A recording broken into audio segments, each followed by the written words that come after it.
감사하고요. 오늘 인사 한번 합시다. 6월에도 배우니 너무 좋습니다. 이렇게 한번 인사하게 해서 6월에도 배우니 너무 좋습니다.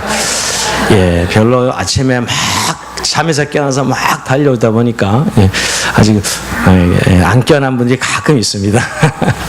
6월에도 또 만날 수 있어서 너무 감사합니다. 우리가 가정의 달 지난 5월달은 끝났지만 계속해서 그 주제로 다음 주까지 말씀을 전한다고 했습니다. 자, 오늘 설교 제목 한번 같이 읽어볼까요? 시작.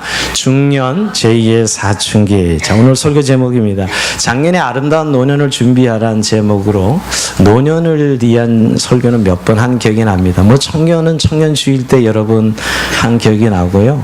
근데 사실은 그 중간에 끼어있는 중년에 대해서는 너무나 당연하다고 생각해서 별로 이 주제로 설교한 적이 없습니다. 근데 하나님 나라의 관점은 오늘 중년에 대해서 설교하려고 합니다. 벌써 중년에 대한 설교라니까 나는 해당 사항이 없구나 하고 벌써 엎어져서 주무시려는 청년들이요. 오늘 설교가 꼭 중년들을 위한 설교만은 아닙니다. 물론 청년들은 곧 중년을 맞이할 것이고요. 또 중년을 지난 노년도 있지만 이 중년 현상은 결국 어디에나 나타나기 때문에 우리 모두에게 주시는 말씀이라고 생각합니다. 우리 교회에 중년이 제일 많습니다. 예전에는 젊은 층이 제일 많았는데 이제는 40대 이후의 중년이 우리 교회에 제일 많은 층을 이루고 있기도 해서 오늘 이 설교를 하기도 합니다. 어떻게 보면 오늘 설교는 성경을 강의하는 그런 설교가 아니고 이런 내용, 오늘 변하는 우리가 이 시대 속에서 우리 자신을 잘 이해해야 그 주님의 말씀을 적용할 수 있다는 것이죠. 우리가 하나님을 알아가는 게 우리의 삶의 중요한 하나의 부분입니다. 그러니까 또 하나, 그 말씀을 적용하는 것은 우리가 이 변하는 시대 속에 우리 자신과 이 시대를 잘 알아야 그 말씀을 적용할 수 있는 것이죠. 그런 의미의 후자 쪽의 설교라고 생각하면 좋겠습니다. 흔히 이 중년 그러면 콜린스 사전에 의하면 보통 40세에서 60세 나이의 사람이다. 이렇게 정의가 나와 있습니다.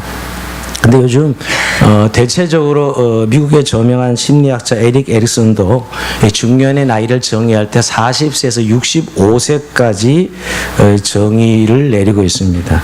이제 예전에 60세 기준이었던 중년은 65세로 변했고요. 특별히 이제 우리가 지금 요새 급격하게 겪는 것은 인생 80에서 이제 인생 100세 시대로 우리의 수명이 연장되고 또 우리의 삶의 환경이 좋아지면서 이 중년의 기간이 길어지고 있다는 것입니다. 예전에 고작 해봤자 사실은 중년에서 노년으로 넘어가는 이 중년의 기간이 보통 한 15년 정도를 중년을 지내다가 노년으로 넘어가는데요.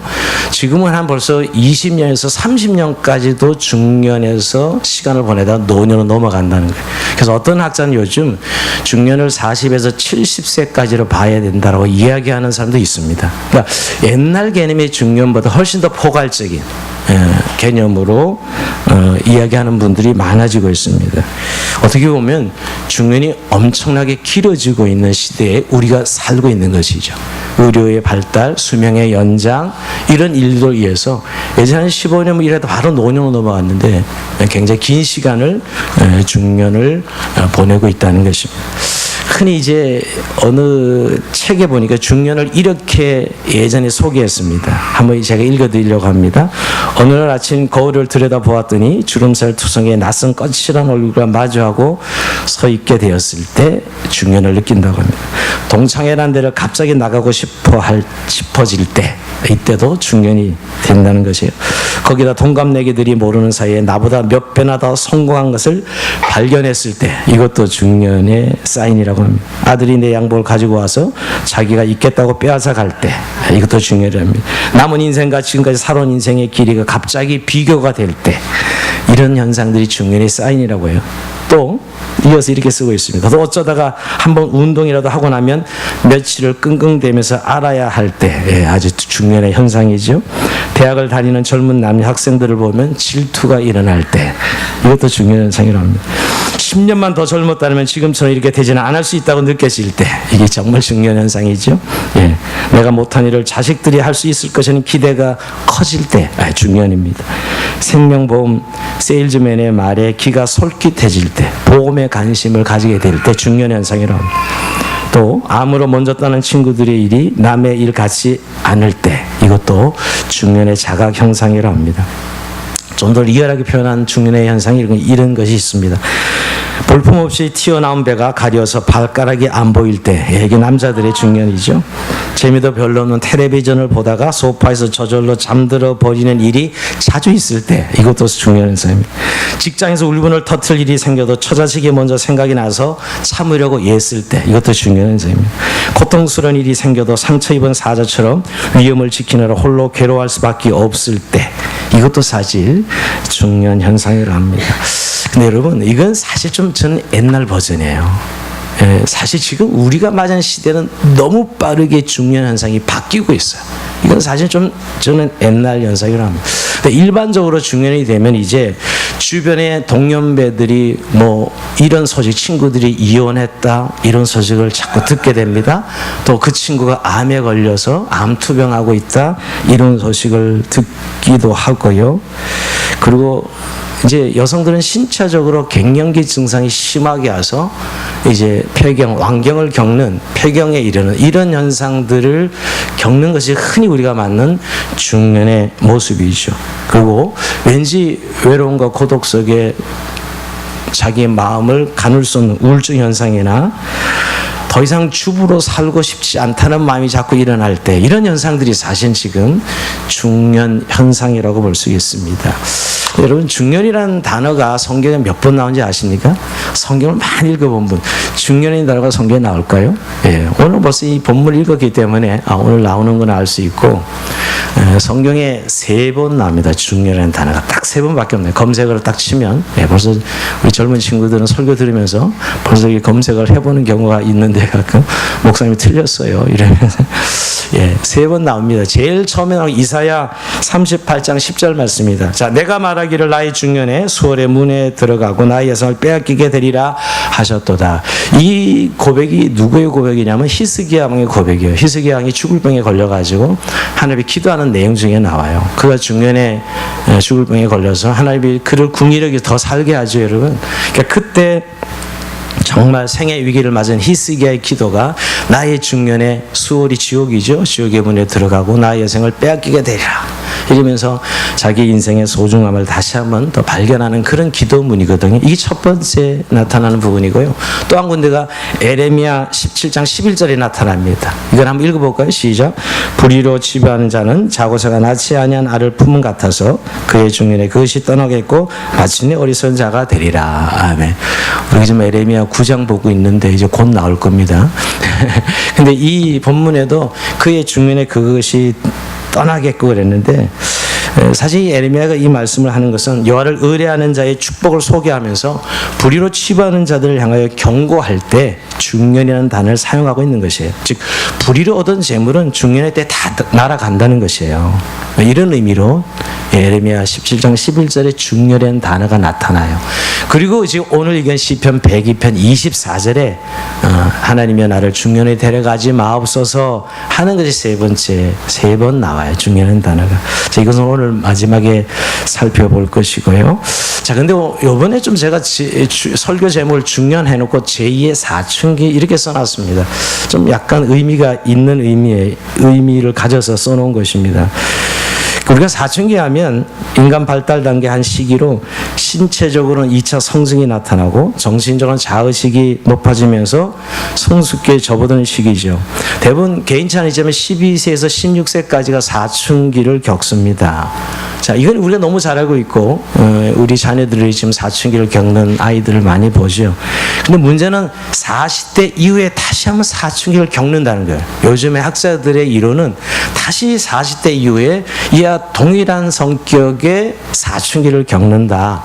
그래서 중년을 제2의 사춘기라고 부르는 사람들이 많아졌습니다. 옛날에 여러분 결국 중년을 뭐라고 부르면 사축이라 그래. 사축이. 봄춘자 써 사춘기를 썼고 이 중년들을 사축이 생각하는 가을추자 써서 생각하는 의미로 사축이 되는데 요즘은 사축이라는 말을 잘 안 쓰고요. 제2의 사춘기란 말을 학자들은 쓰고 있어요. 이건 그럴 만한 이유가 있는 것이죠. 흔히 우리가 신체적인 변화를 이야기하면 갱년기. 근데 갱년기는 사실 너무 짧은 기간이기 때문에 갱년기를 하기에는 중년을 다 포함하지 못하고요.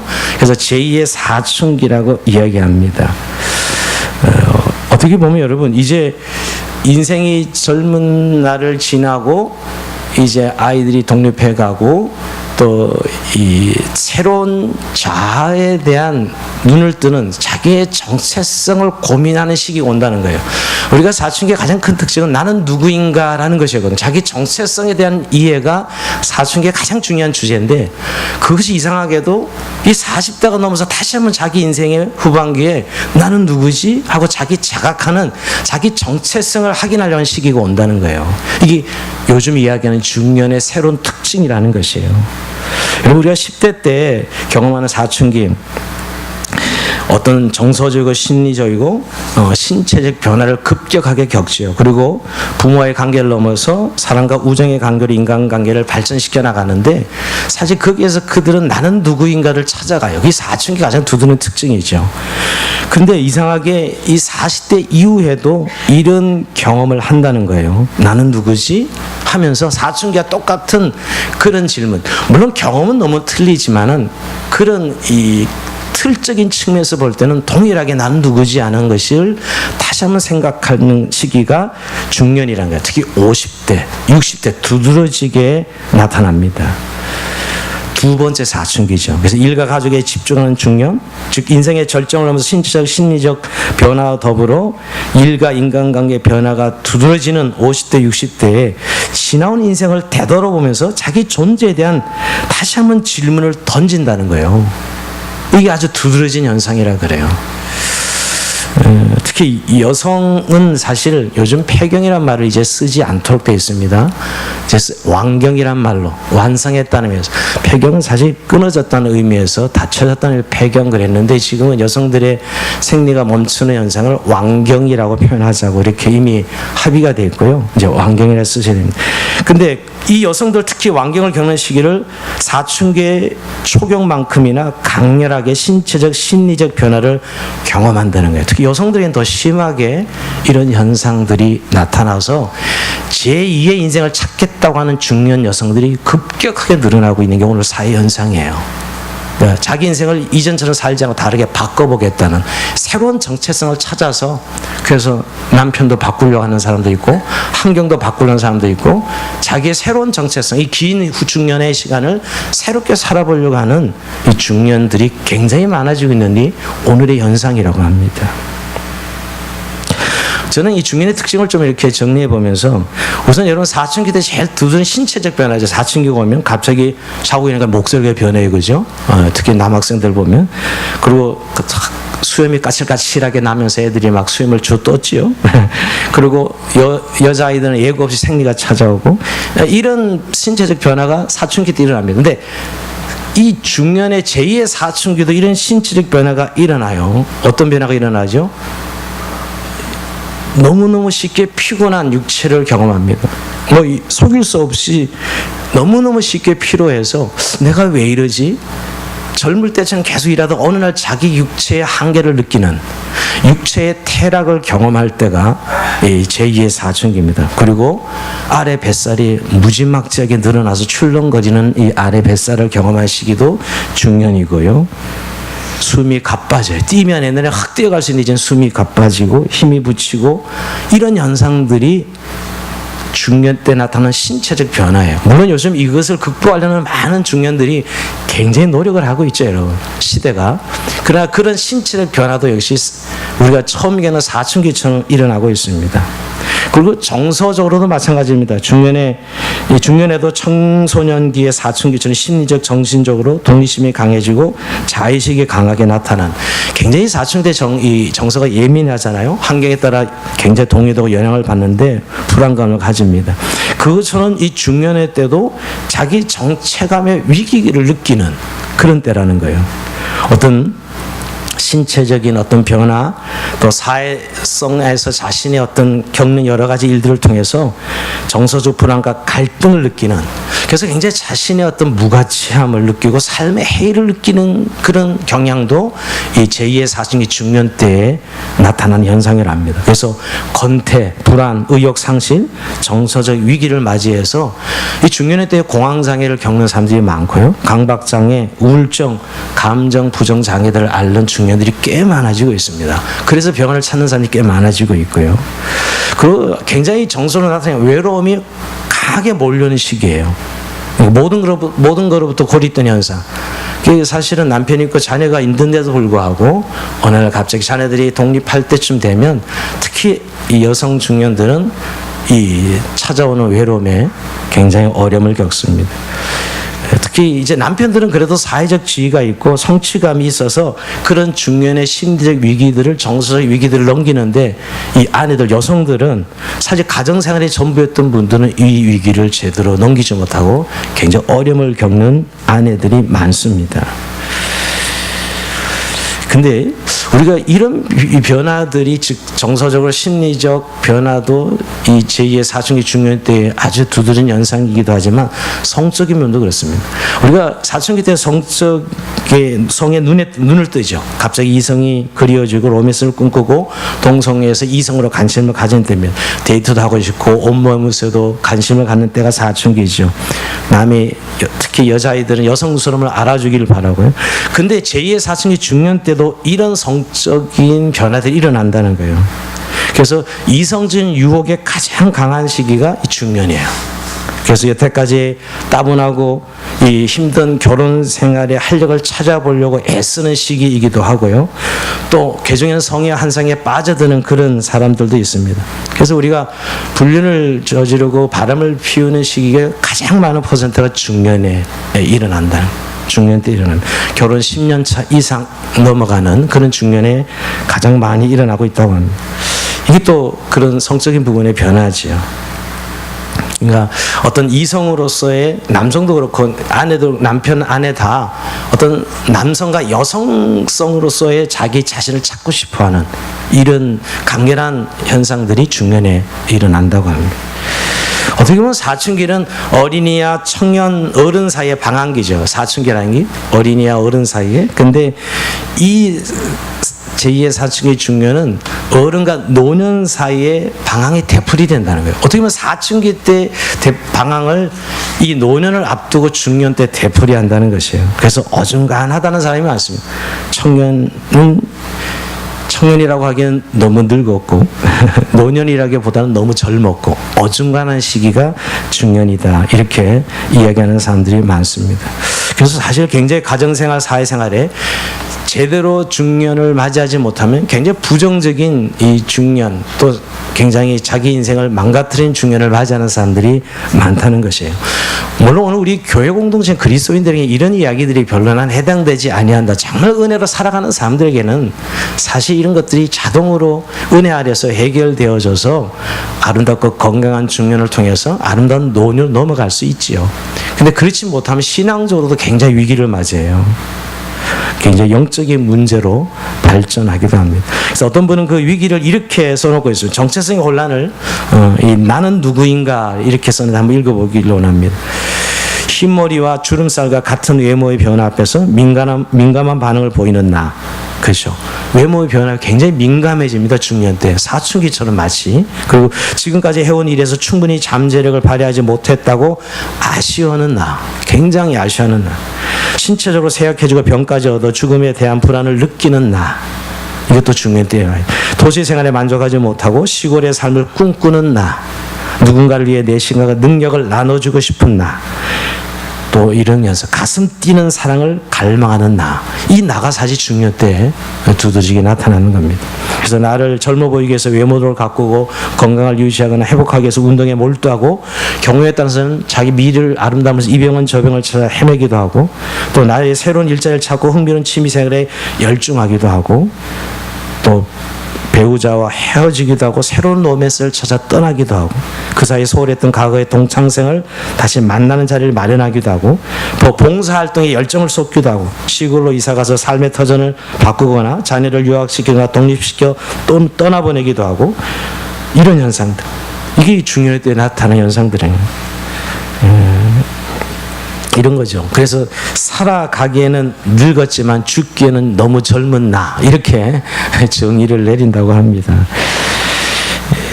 사실 근데 제일 두드러진 특징은 심리적으로 굉장히 권태로움과 불만이 높아져서 자신의 이 가치를 인정하지 못하고 굉장히 절망한다는 거예요. 나의 무가치함, 내가 도대체 뭐하고 살았나, 내가 이러려고 이때까지 애쓰고 노력했나, 이런 현상들이 두드러지게 중년의 때에 나타난다는 거예요. 무기력증이죠. 무기력증.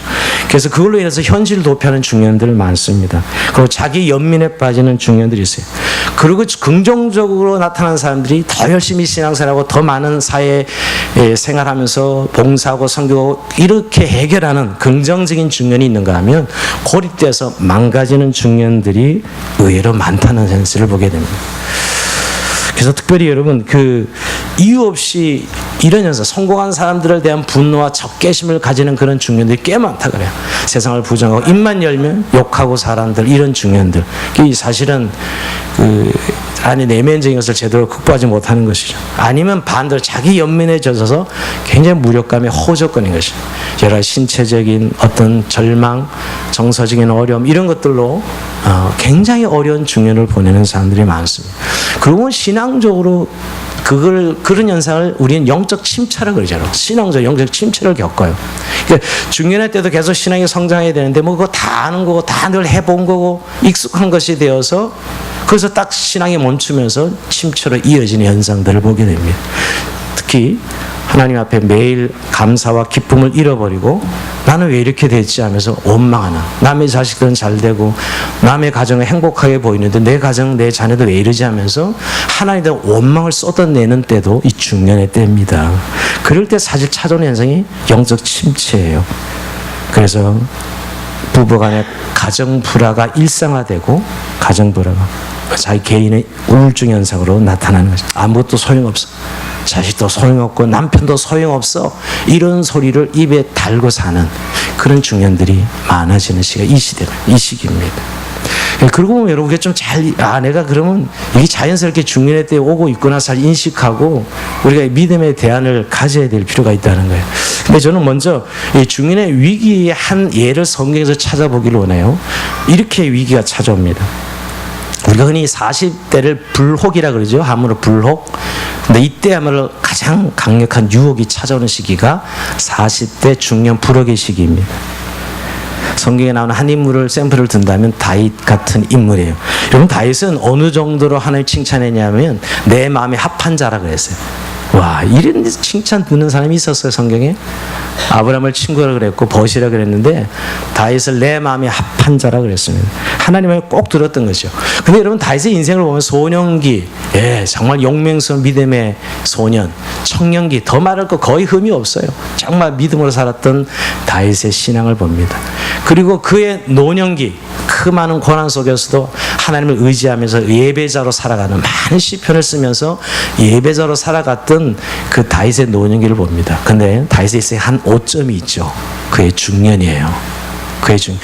다윗은 40살에 왕이 되었는데 헤브론에서 7년 하다가 다시 이제 왕으로 이었으니까, 그때가 암몬과의 전쟁을 치를 때 그가 큰 인생의 오점을 남기지 않습니까? 그때가 47살이에요. 다윗은 47살에 중년의 오점을 남겨 추락합니다. 우리 교회 47살 많죠, 그죠? 예, 많습니다. 우리 교회 많습니다. 의외로 그때가 많아요. 이 다윗이 47살에 추락해요. 그 사무엘상 11장에 나오는 이야기인데요. 암몬과의 전쟁 중입니다.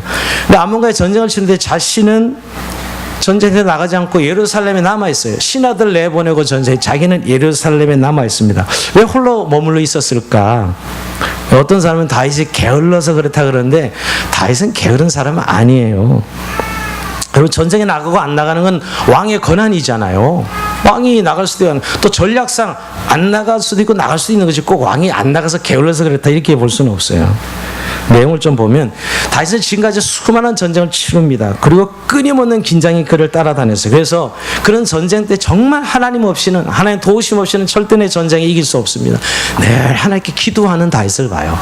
전쟁의 맹장과 용장으로서의 다윗은 기도하는 다윗이었어요. 정말 하나님을 의지하고 전쟁을 치르면서 그 일로 인하여 정말 모든 이 영토를 가장 많이 넓히고 모든 저항 세력들을 평정하고 나라가 부강해지고 모든 걸 성취합니다. 이제 그때가 문제야, 항상. 그리고 나서 이제 되었다는 자족감이 찾아온 거죠. 그래서 근데 다시 또 전쟁이 시작돼서 이게 암몬과의 전쟁이에요. 그때는 다윗은 군대장과 요압을 전쟁터에 보내지요. 근데 유혹은 이때 찾아와요. 뭔가 성취하여 실망하는 여유가 있을 때 유혹은 찾아옵니다. 성공한 사람들이 제일 위험해요. 내가 성공했다는 순간 사실 그때 가장 위험할 때거든요.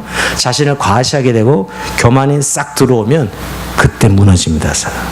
중년이 이런 때예요. 중년기란 것은 많은 걸 성취한 때거든요. 회사에 가도 보통 뭐 중년 이상, 가장급 이상의 그런 지위를 가지고 있고 경제적으로도 보통 좀 여유롭고 나름대로의 자수성가를 한 때가 중년의 때가 많거든요.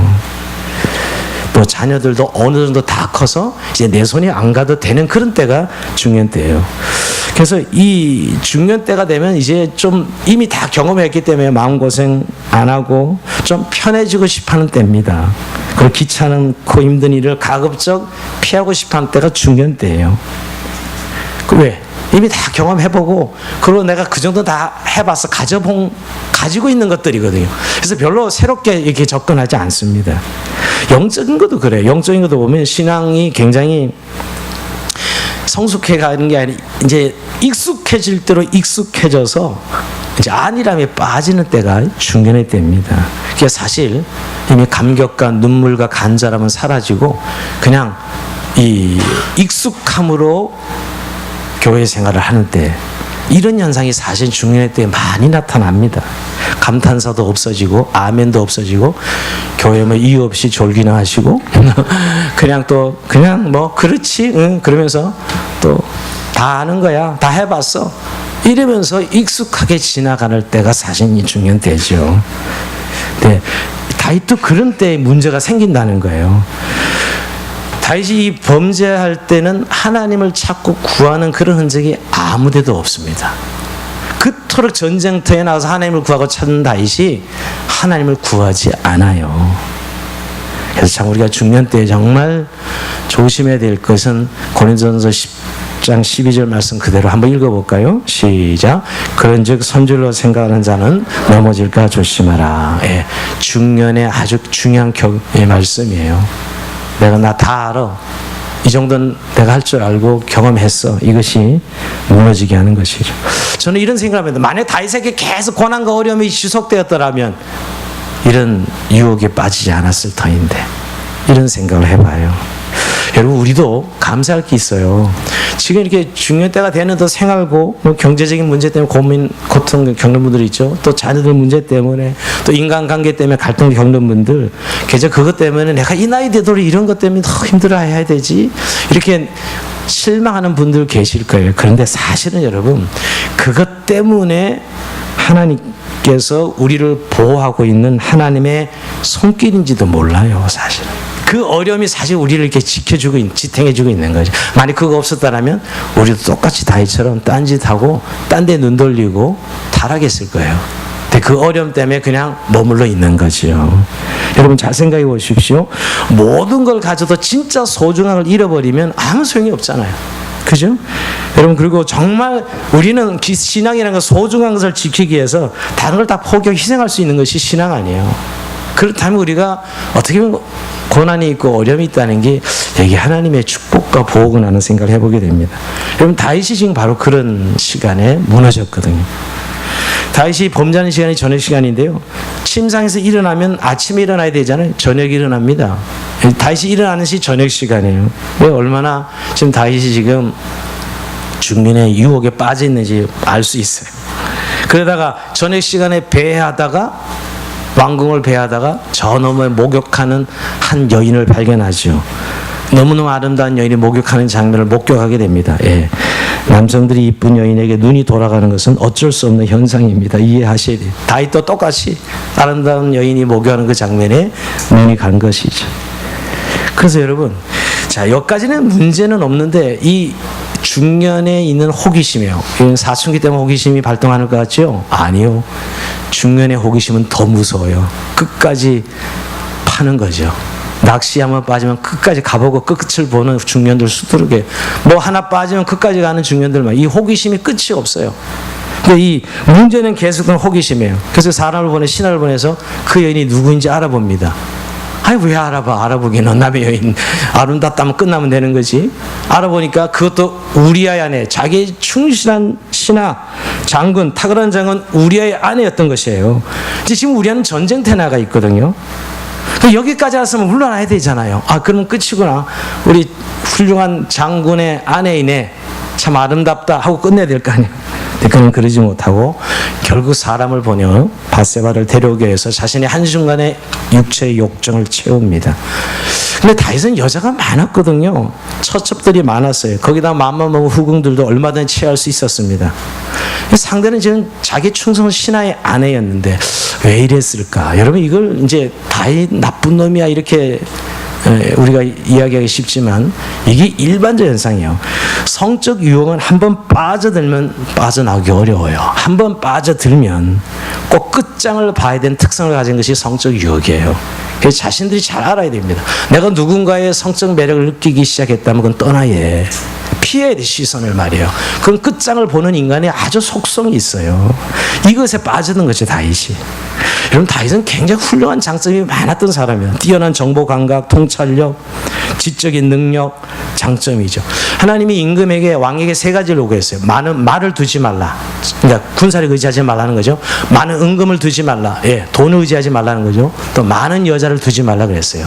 이 세 가지 왕에게 준 규례였는데 다윗이 이 두 가지는 너무너무 잘해는 한 가지 많은 여자를 두지 말라는 다윗이 지키지 못합니다. 왜 다윗이 참 훌륭한 임금이었는데 성의 문제, 여자의 문제는 약점이었어요. 물론 다윗이 훌륭한 예술가고 시인이고 또 이 훌륭한 군인이고 뭐 이런 여러 가지가 많은 여자들에게 인기를 얻었을 거예요. 근데 이 부분은 처음부터 다윗은 여자 문제는 클리어하지 못하고 많은 여자를 두게 되면서 결국은 우리 아내 밧세바를 범하는 죄까지 범하게 되고 결국 그 죄를 감추기 위해서 그 신하까지 죽이는 엄청난 죄를 저지릅니다. 이게 바로 다윗이 중년에 무너지는 모습이죠. 여러분, 이런 현상을 보면서 나는 아니야. 다윗만 그런, 다른 사람은 다 그래, 나는 그렇지 않아 라고 이야기하는 것은 너무나 위험한 거야. 누구에게나 찾아올 수 있는 유혹이라는 사실을 꼭 기억해야 돼요. 우리 남편은, 우리 아내는 나는 아니라고 생각하자요. 그런 사람들이 대부분 일격을 당하며 쓰러집니다. 왜? 준비가 없거든요. 나는 아니라고 생각했는데 오늘 갑자기 일격을 당하는 거예요. 사람이 빠질 때는 자기가 알고 빠져요? 아니요. 그냥 모르고 그냥 빠지는 거예요. 그건 내 약점을 알아야 되는 거예요. 다윗이 만약 이 부분이 내 약점이라고 생각하고 관리했다면 빠지지 않았을 거예요. 근데 그는 그 약점을 인정하지 않아요. 자기의 많은 장점이 있었기 때문에 성적인 문제가 자기 약점이라는 사실을 인정하지 않고 자신했던 것이죠. 여러분, 제가 오늘 이런 얘기를 드린 것은 요즘 이 인터넷상의 신상에 보면 많은 중년의 불륜 이야기를 보게 됩니다. 요즘처럼 매스컴이 발달하고 특히 SNS가 발달하면서 동창들 간의 밴드나 카카오톡이 많은 불륜의 근원지라는 이야기를 하는 사람이 참 많습니다. 옛날에 몰랐던 사람들을 카톡으로 만나고 밴드로 만나면서 결국은 옛날의 감정을 되살려내고 이러면서 불륜으로 이어지는, 그러면 가정을 깨는 가정들이 많다는 사실이에요. 어떻게 보면 소통의 이 도구들이 많아지면서 오는 현상들이죠. 그리고 요즘 더 무서운 것은 너무 많은 매스컴에서 불륜을 너무 아름답게 만들어내고 있다는 거예요. 아무렇지도 않게 말이에요. 제가 이 설교 준비하다 우연히 중년의 덫을 보다가 불륜 드라마 몇 개를 했는데 한 공항 가는 길 뭐 이렇게 써놨다는 거예요. 본 사람이 있어요? 공항 가는 길인데 김하늘 씨가 있는데 한번 도대체 뭐 어떻게 불륜을 그렇게 아름답게 그렸을까 저도 한번 보고 싶어서 다시 보기를 들어가서 봤어요. 보고 나니까 은혜를 받고 그냥 자연스럽게 그런 사랑을 꿈꾸게 되겠구나 생각을 하는 거예요. 저런 드라마를 보니 저는 뭐 그런 드라마 보지는 않지만 저런 드라마를 보니 모든 중년들 마음속에 그런 사랑을 꿈꾸지 않을까? 그 영화를 보면서 말이에요. 여러분 참 지금 우리가 위험한 세상에 살고 있다는 거예요. 참 우리가 예수님 안에 살고 있다는 게 너무 참 복되다는 생각을 그때 그러니까 근데 사실은 좀 보다가 너무 화가 나서 그냥 꺼버렸어요. 아니 무슨 자녀가 있고 이 유부남 유부녀들이 저렇게 발전할 수 있어 하면서 제가 꺼버리고 보진 않았습니다. 보다가 신경질이 나서 그려도 너무 심하게 그린다는 생각이 들었어요. 제가 이거는 중년이 외도의 불륜의 유혹에 취약한 시기라는 거예요. 대부분 부부 생활이 10년, 20년 넘어가면서 사실 권태가 찾아온 건 너무나 당연하고요. 대부분 부부 생활에 그런 기쁨과 즐거움을 잃어버리는 부부가 많습니다. 그런 감정이 살아나지 않아서 다른 상대를 찾는 그런 중년들이 꽤 많아지고 있습니다. 이게 사실 현실이에요. 의무적인 부부 생활 이런 것들이 결국은 그런 일들을 계속 발전시켜 나가고 있는 것이죠. 다른 이성에 목말라 하면서 외도의 유혹을 받지요. 여러분, 그런데 이거 성적 위기만이 아닙니다. 성공한 다음에 남성들에게 찾아오는 이런 중독 현상들, 그 성공 뒤에 오는 공허함을 이기지 못해서 남성들이 포르노 중독에 빠진다든지 일 중독에 더 일에 빠져서 일 중독에 빠진다든지 이런 현상들은 쉽게 찾아볼 수 있어요. 마약이나 그러니까 중독성이 있는 일에 빠져드는 거예요. 자, 그런 부분에서 사실 우리의 중년이 얼마나 위험한 시기인가도 알아야 됩니다. 아까 제가 말씀드린 대로 요즘 내 제2의 인생은 저 남편과 저 아내를 만나서 이때까지 힘들게 살아야 더 이상 이제 애들이 컸기 때문에 이어가고 싶지 않아 하면서 이혼하고 다른 사람을 찾아서 살아가는 조론이나 또 재혼이나 이런 형태로 지금 사회가 발전하고 있어요, 지금. 근데 사실은 그 뒤를 보면 더 어려움에 봉착하는, 직면하는 부부들을 우리가 수없이 볼 수 있어요. 자, 우리가 이런 말씀을 드린 것은 이런 내 중년이 그런 위기가 찾아올 때는 사실에 늘 경각심을 가지고 하나님 앞에 믿음 생활을 해야 돼요. 정말 우린 중년의 때를 어떻게 보내고 또 어떻게 맞이하고 있는가 하는 것이에요. 이제 오늘 대안을 몇 가지 찾고자 합니다. 중년의 때 정말 자기 삶의 정체성, 신앙의 정체성을 다시 한번 찾아야 돼요. 그리고 내 신앙이 성숙을 향하여 달려가는 제2의 도약기로 삼아야 됩니다. 특히 이제 미국의 칼럼니스트 에비게일 드레포터라는 사람이 이런 책을 써요. 나이 듦의 기쁨, 나이 듦의 기쁨의 책을 썼는데요. 이때 그는 그렇게 이야기합니다. 한 번 더 튀어 오르는 때라 그랬잖아요. 제2의 사춘기. 한 번 더 튀어 오르면 어떻게 해야 될까 조언을 하는데, 여러분 우리가 중년의 때 특히 배우자와 사별한다든지 자녀를 독립시킨다든지 은퇴, 원하지 않지만 이혼, 이런 크고 작은 상실을 겪어요. 그러니까 이런 상실이 찾아왔을 때 이것을 자신이 망가지는 어둠으로 망가지는 부정적인 개념으로 중년으로 갈 것이 아니라 이때야말로 내가 변화와 성숙을 이룰 때구나.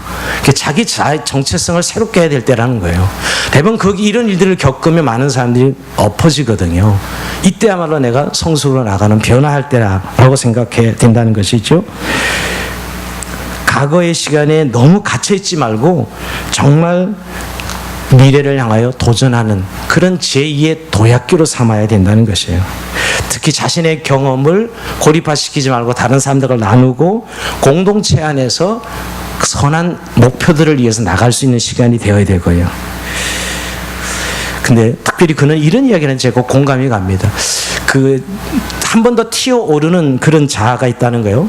왜냐하면 아직은 기운도 있고 삶을 향유할 수 있어. 이 중년의 모습이거든요. 마음은 아직도 20대 청년이거든, 사실 중년이라 해도요. 강렬한 에너지를 발산하는 자아가 있습니다. 그러나 또 한편 이제 나도 나이가 들어가고 내 신체가 지금 쇠약해지는 걸 인정하는 그런 수용하는 자아가 필요하다는 거예요. 즉 죽음에 대한 성찰, 내가 나이가 들고 이제 노년이 되어서 죽음에 이르는 성찰, 자기 성찰이 이루어지는 자, 두 가지가 다 균형 감각을 가질 때 어떤 변화와 성숙을 향해 나갈 수 있다는 것이지요.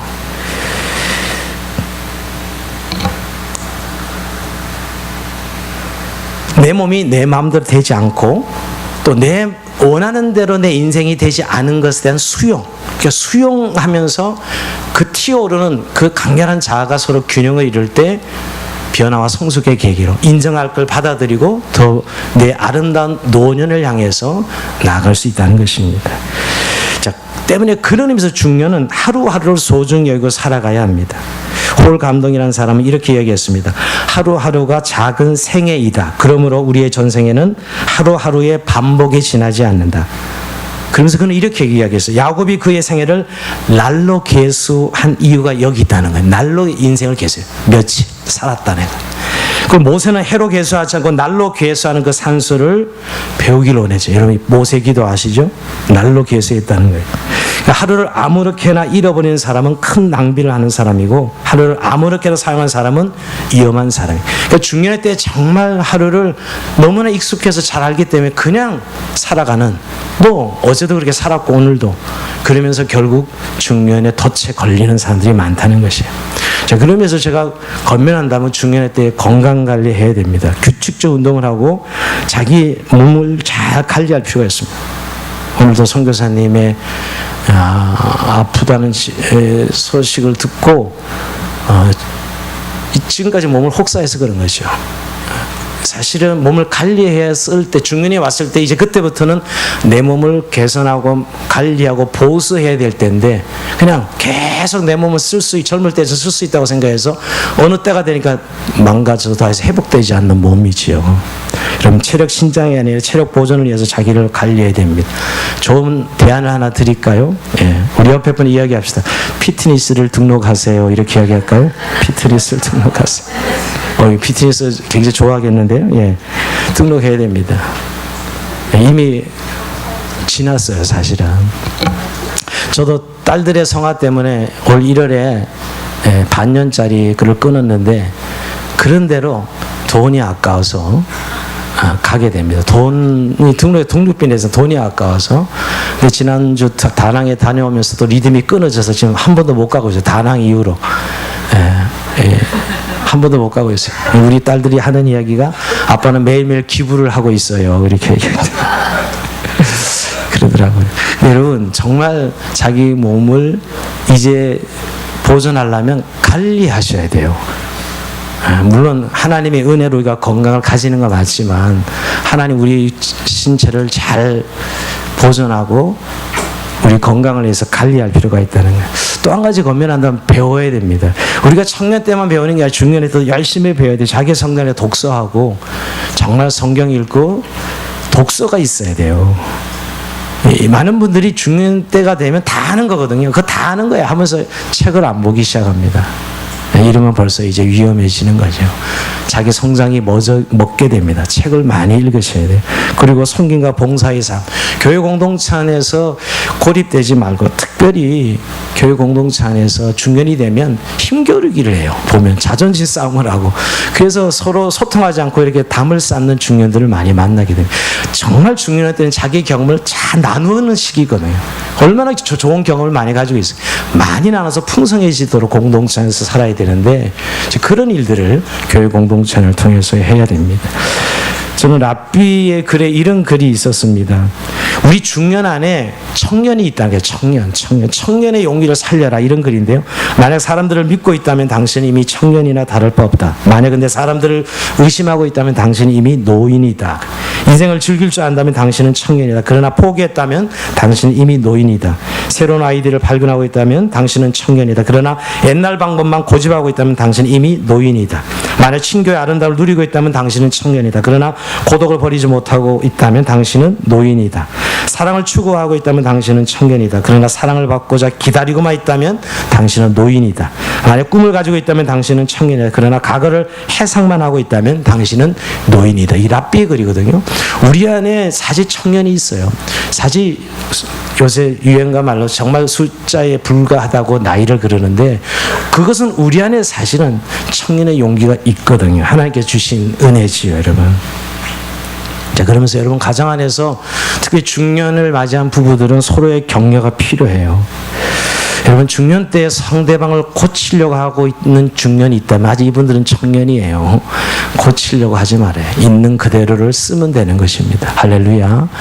고치려고 하는 부부는 사실 이게 망가지기 시작하고 결국은 이제 끝없는 갈등과 투쟁으로 이어지죠. 있는 그대로 소용을 쓰셔야 됩니다.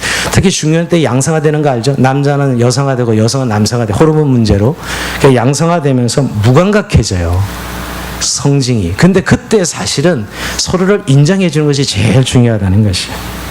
특별히 서로의 자존감을 높이기 위해서 정말 이 세상에 당신밖에 없어 라는 이 말을 하루에 한 번씩만 해준다면 아마 그 부부는 금방 회복될 거예요. 옆에 분에게 얘기해 주세요. 당신밖에 없습니다. 이렇게 한번 얘기해 주시네. 이걸 남한테는 이렇게 잘하는데 자기 아내와 남편에게는 왜 못하는지 모르겠어요. 이 말 거짓말인지 알지만은 엔돌핀이 막 터져 나와요. 인간이 이상하죠. 분명히 거짓말 하는데 뇌는 그걸 거짓말이지만 받아들여서 엔돌핀이 나온다니까. 이게 치유 방법이에요. 심리나 병원에서 다 그렇게 치료하는 거예요. 별거 아니에요. 병원 가봐도 다 이런 치료 방법이에요. 그리고 여러분 자녀 중심의 삶의 패턴을 부부 중심으로 옮기셔야 돼요. 외식도 자주 하시고 같이 외출과 여행을 통해서 부부가 서로의 자존감을 높여주는 그런 중년의 때가 필요합니다. 자, 오늘 말씀 마무리하면서 여러분 오늘 우리 본문을 읽은 이유 정말 중년의 때는 하나님을 구하고 찾을 때는 사실 잊지 마셔야 됩니다. 우리 같이 한번 말씀 읽어봅니다. 오늘 102편 23절 24절 시작. 그가 내 힘을 중도에 세약하게 하시며 내 날을 짧게 하셨도다. 나의 말이 나의 하나님이여 나의 중년에 나를 데려가지 마옵소서. 주의 연대는 대대무궁하니이다. 아멘. 중년의 위기가 찾아서 사람들이 하나님 앞에 데려감을 당하죠. 중년의 때 그런 때예요, 여러분. 이렇게 중년 잘 넘겨야 되는 것이죠, 여러분. 사실 우리가 나이를 먹고 산다는 말이죠. 정말 중년의 때 하나님의 도우심이 필요한 때예요. 근데 자신의 경험을 믿고 자기의 아직과 고집을 믿고 하나님을 의지하지 않는 때가 또 중년의 때예요. 너무너무 익숙해져서 그 처음에 청년의 때 꿈과 비전을 가지고 하나님만을 의지했던 그런 걸 싹 잊어버리고 자기 아직과 고집을 가지고 신앙생활하는 사람들이 의외로 많습니다. 중년의 때 나를 하나님 데려가지 마옵소서. 하나님을 찾고 구하고 하나님 중년에 나를 도와주소서. 오늘 주의 연대는 대대무궁하니이다 이렇게 고백한 이유는 그가 중년의 때에 깨달은 거예요. 내 자신의 무가참을 발견하는 거죠. 나의 한계를 발견하는 나의 무력함과 나의 무능력을 발견하는 게 중년의 때. 그러면서 영원하신 하나님을 의지할 존재구나 하는 사실을 깨닫게 되는 거죠. 이게 신앙입니다. 여러분 의외로 제가 요즘 목회자들 중에 젊은 날에 참 아름답게 하다가 중년의 때에 무너지는 분들을 종종 봅니다. 왜 저러시지? 이거 놓친 거죠. 반대로 여러분 젊은 날에 별 볼일 없었다고 생각했는데 참 중년의 때에 멋있게 인생을 바꾸는 사람들을 봐요. 여러분 이게 진짜 승리하죠. 여러분 우리 기독교는 끝이 좋은 종교고 마지막에 가장 피날레가 멋있는 사람들 왜 구원이 완성될 때죠. 그러면서 노년은 정말 백발은 면류관이라고 말씀하신 이유가 그게 신앙인이거든요. 그렇다면 적어도 우리의 인생이 정말 중년의 때의 아름다운 변화와 성숙과 도약을 통해서 정말 하나님과 함께 동행하는 삶을 살아가는 그런 신앙의 절정, 성숙기가 바로 중년이 되어야 된다. 또 이런 은혜를 누리는 여러분의 삶이 되길 주의 이름으로 축원드립니다. 자, 찬송합시다.